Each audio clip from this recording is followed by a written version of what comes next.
Bismillahirrahmanirrahim. Dear students, Assalamu alaikum. I am Nabil Ahmed Nabil, your chemistry teacher.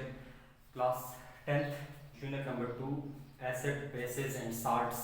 ये हमारा chapter चल रहा है और इसमें लास्ट जो हमारा लेक्चर था that was about the preparation of soluble and insoluble salts. Dear students, आज का जो हमारा टॉपिक है वो भी salt से ही रिलेटेड है और this is types of salts. Dear students, if you remember, तो हमने प्रीवियसली एक टॉपिक पढ़ा हुआ है न्यूट्रलाइजेशन रिएक्शन. न्यूट्रलाइजेशन रिएक्शन में हमने ये बात की थी कि एक्चुअली न्यूट्रलाइजेशन जो है वो रिएक्शन है बिटवीन एसिड एंड बेस और रिजल्ट होगा साल्ट प्लस वाटर. ये न्यूट्रलाइजेशन रिएक्शन है. अब ये इसमें याद रखिएगा कि एसिड और बेसिस की जो न्यूट्रलाइजेशन होती है वो दो तरह की होती है. नंबर 1 होती है कंप्लीट न्यूट्रलाइजेशन और नंबर 2 होती है पार्शियल न्यूट्रलाइजेशन. कंप्लीट न्यूट्रलाइजेशन का मतलब क्या है कि एक एसिड जितने हाइड्रोजन आयन प्रोड्यूस करता है, दूसरा बेस जो है वो भी उतने ही हाइड्रोक्सिल आयन प्रोड्यूस करता है और ये सारे के सारे हाइड्रोजन आयन और हाइड्रोक्सिल आयंस आपस में रिएक्ट करके वाटर बना लेते हैं. ये है कंप्लीट न्यूट्रलाइजेशन. जबकि पार्शियल न्यूट्रलाइजेशन का मतलब ये है कि एसिड से आने वाले प्रोटॉन्स या हाइड्रोजन आयंस और बेस से आने वाले हाइड्रोक्सिल आयन कंप्लीटली एक दूसरे के साथ रिएक्ट नहीं करते.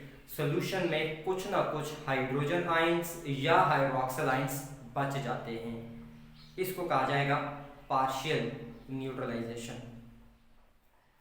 जब कंप्लीट न्यूट्रलाइजेशन होती है तो इस कंप्लीट न्यूट्रलाइजेशन का जो प्रोडक्ट होता है वो एक साल्ट होता है जिसको हम न्यूट्रल साल्ट कहते हैं.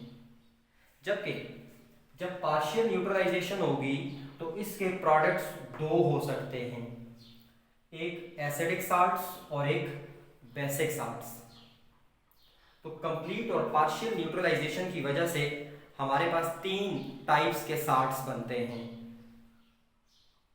There are 3 types of salts: neutral salts, acidic salts and basic salts. Neutral salt is a result of complete neutralization. Acidic salt and basic salts are the results of partial neutralization.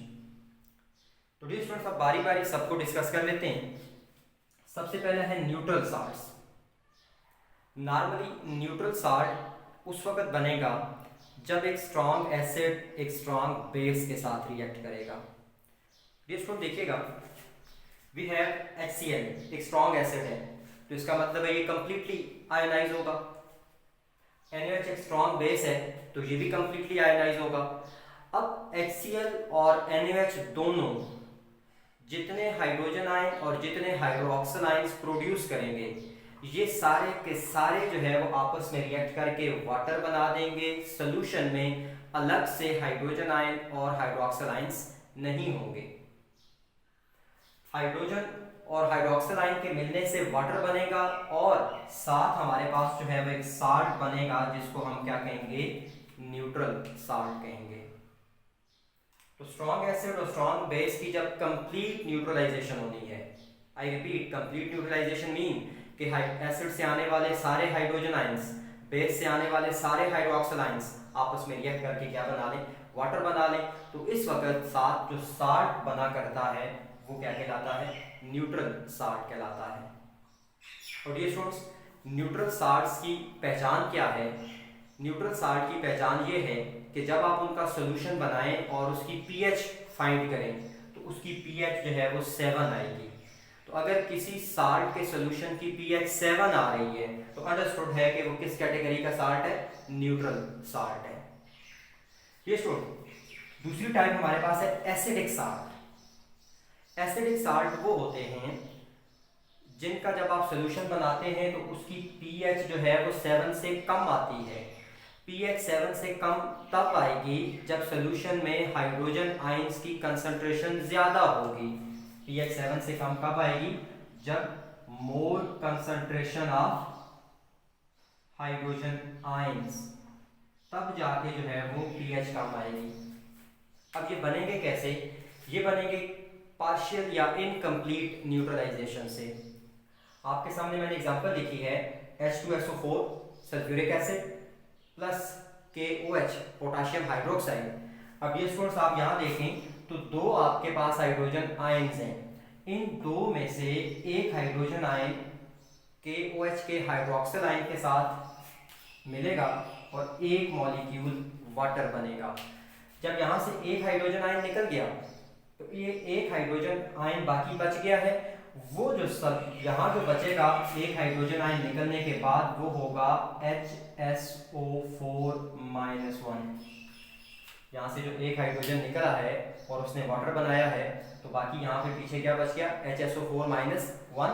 ये HSO4 -1 जाके मिलेगा potassium ion के साथ और salt हमारे पास बनेगा KHSO4। अब इस साल्ट पे आप देखें देयर इज 1 हाइड्रोजन आयन, इसका मतलब है एसिड के सारे हाइड्रोजन आयंस ने वाटर नहीं बनाया। तो यहाँ पे साल्ट के अंदर जो है वो हाइड्रोजन आयन मौजूद है, तो जिस साल्ट में हाइड्रोजन आयन रह जाए वो साल्ट कौन सा होगा? एसिडिक साल्ट होगा। और जब आप इस साल्ट का सोल्यूशन बनाएंगे तो इसकी पीएच कितनी होगी? 7 से कम होगी। तो डियर स्टूडेंट्स, ये हमारे पास दूसरी टाइप होगी साल्ट्स की। अब आते हैं तीसरी टाइप की तरफ, that is basic salts. Basic salt is also the result of partial neutralisation. But यहाँ क्या होगा? यहाँ हाइड्रोजन आयंस तो सारे रिएक्ट कर जाएंगे बट हाइड्रोक्सिल आयंस बच जाएंगे। यहाँ क्या था? हाइड्रोक्सिल आयंस सारे रिएक्ट कर रहे थे और हाइड्रोजन आयन बच गए थे, जबकि यहाँ हाइड्रोक्सिल आयन सारे के सारे रिएक्ट नहीं करेंगे, यहाँ सारे हाइड्रोजन आयंस रिएक्ट करेंगे और हाइड्रोक्सिल आयंस सोल्यूशन में साल्ट में बच जाएंगे। तो इस किस्म का जो साल्ट है which contain hydroxyl ion in the solution, उसको हम बेसिक साल्ट कहेंगे और उसकी पीएच क्या होगी? 7 से कम होगी, 7 से ज्यादा होगी। फॉर एग्जांपल हमारे पास है POH ट्वाइस लेड हाइड्रोक्साइड, एक बेस है और HCl के साथ इसका रिएक्शन करवाते हैं। आप देख रहे हैं बेटा कि OH ट्वाइस है, मतलब 2 हाइड्रोक्सिल आयंस हैं, तो यहाँ 2 में से एक हाइड्रोक्सिल आयन एक हाइड्रोजन आयन के साथ मिलेगा और वाटर बनेगा और साल्ट के अंदर एक हाइड्रोक्सिल आयन बच जाएगा। तो ये जो साल्ट है जिसमें OH एक बचा हुआ है, इस साल्ट को हम क्या कहेंगे? बेसिक साल्ट कहेंगे। तो डियर स्टूडेंट्स, ये हमारे पास 3 टाइप्स हो गई साल्ट्स की, न्यूट्रल, एसिडिक और बेसिक साल्ट्स। यही आज का आपका होमवर्क भी है, यही आपने जो है ना वो इस टॉपिक को जो है वो लिखना है with examples. Thank you so much. अल्लाह हाफिज़।